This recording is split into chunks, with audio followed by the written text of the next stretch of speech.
বন্ধুরা ফাইনালি আজকে আমি সিনেমা ঘরে যাওয়া অবতার ফায়ার অ্যান্ড অ্যাশ মুভিটা দেখে আসছি। তো মুভিটা কেমন হচ্ছে সেটা আলোচনা করবো তোমাদের সাথে, মুভিটার খারাপ দিক ভালো দিক আর এই মুভিটা আমার কাছে কেমন লাগছে সেটা বলবো। তার আগে বলে দিই, তোমরা যদি রিভিউ দেখা পছন্দ করো তাহলে আমার এই চ্যানেলটা সাবস্ক্রাইব করে দিও, কারণ আমি এই চ্যানেলে সবসময় রিভিউ করে থাকি। তো অবতার ফায়ার অ্যান্ড অ্যাশ মুভিটা হলো অবতার ফ্র্যাঞ্চাইজের 3 নম্বর পার্ট।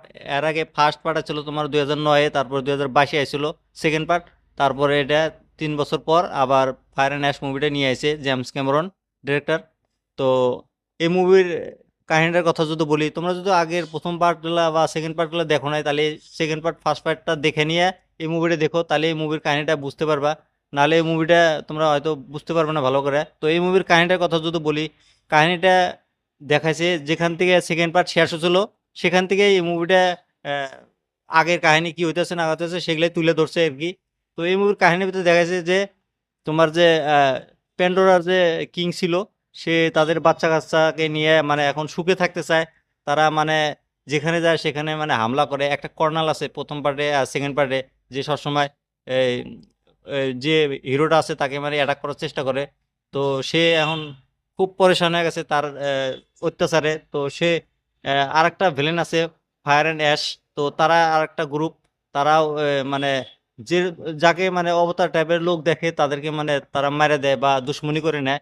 তো এই কর্নাল আর ফায়ার অ্যান্ড অ্যাশের নারাঙ্গি নাকি সারাঙ্গি, তো দুজনে মানে বন্ধুত্ব আছে, মানে শত্রু শত্রুর বন্ধু এরকম ধরনের মানে একটা সম্পর্ক দেখাইছে। তো তারা দুজন মিলে এক হয়ে যায়, তোমার হলো যে হিরোটা আছে তার উপরে অ্যাটাক করে, তার ফ্যামিলির উপরে অ্যাটাক করার চেষ্টা করে। তো এমনই ধরনের দেখাচ্ছে এই মুভির কাহিনীটা। আর এই মুভির পজিটিভের কথা বা ভালো দিকের কথা যদি বলি, মুভির ভিএফএক্স ভিজুয়াল সবচেয়ে বেস্ট ছিল। জেমস ক্যামেরন যেভাবে কাজ করছে এই মুভির ভিতরে অসাধারণ কাজ করছে ভাই। আমার কাছে এই ভিএফএক্স ভিজুয়ালটা সবচেয়ে বেস্ট ছিল এই মুভির এক্সপিরিয়েন্স। তো তোমরা যদি মুভিটা যদি ভালো একটা এক্সপিরিয়েন্স দিতে চাও তাহলে মুভিটা যা সিনেমা করে যা দেখো, একটা বড় সিনেমা করে যা দেখবে, মজাটা ডবল পেয়ে যাবে। তো আরও এই মুভির অ্যাকশনের কথা যদি বলি, মুভিতে 3টা অ্যাকশন আছে 3 জায়গায়।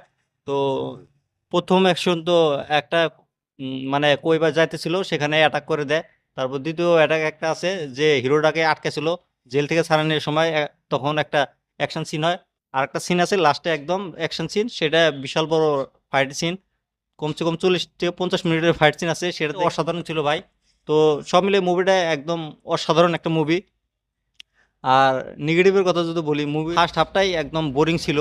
মুভিটার রান টাইমটা বিশাল হয়ে গেছে, 3 ঘন্টা 17 মিনিট, এত সময় মুভিটাতে দেওয়া লাগছিল না। কমসে কম 2.5 ঘন্টাতে মুভিটা শেষ দিলে আরও ভালো হতো। তো প্রথম হাফটা একদম বোরিং ছিল। আর মুভিতে মানে ইমোশনাল যেগুলো সিন আছে সেগুলো একটা ভিতরে মানে কানেক্ট হতে পারে না গিয়া। আর যেগুলো মানে ফ্যামিলি কাহিনী দেখাইছে, জেমস ক্যামেরন এই মুভিটাতে মেন করে আহ, একটা কাহিনীর উপরে মানে মুভিটা বানানোর চেষ্টা করছে। তো সে কারণে কিন্তু মুভিটা অল্প বোরিং বোরিং টাইপ লাগছে। কিন্তু সেকেন্ড হাফটা বেস্ট ছিল ভাই, 50 মিনিট অসাধারণ হয়েছে ভাই। তোমরা যদি এই মুভিটা দেখতে চাও যা সিনেমা করে দেখো। যদি অ্যাক্টিং এর কথা বলি, যতগুলো অ্যাক্টর ছিল তার ভিতরে সবচেয়ে বেস্ট অ্যাক্টিং করছিল ভিলেনটা ওয়ারেং নামের। তো সে তার চলার যে স্টাইল, তার যে অ্যাটিটিউড অসাধারণ ছিল ভাই, তার অ্যাক্টিং অসাধারণ। আর বাকি তোমরা যদি এই মুভিটা দেখে থাকো তাহলে আমাকে কমেন্ট করে জানিয়ে দিও। আর যদি তোমরা দেখো না এখনো মুভিটা, যায় দেখো একবার বড় পর্দা দেখে এসে আমাকে কমেন্ট করে জানিয়ে দিও তোমাদের কাছে এই মুভিটা কেমন লাগছে। বাকি আমার এই রিভিউটা তোমাদের কাছে কেমন লাগছে কমেন্ট করে জানিয়ে দিও, আর এই চ্যানেলটা সাবস্ক্রাইব করে দিও।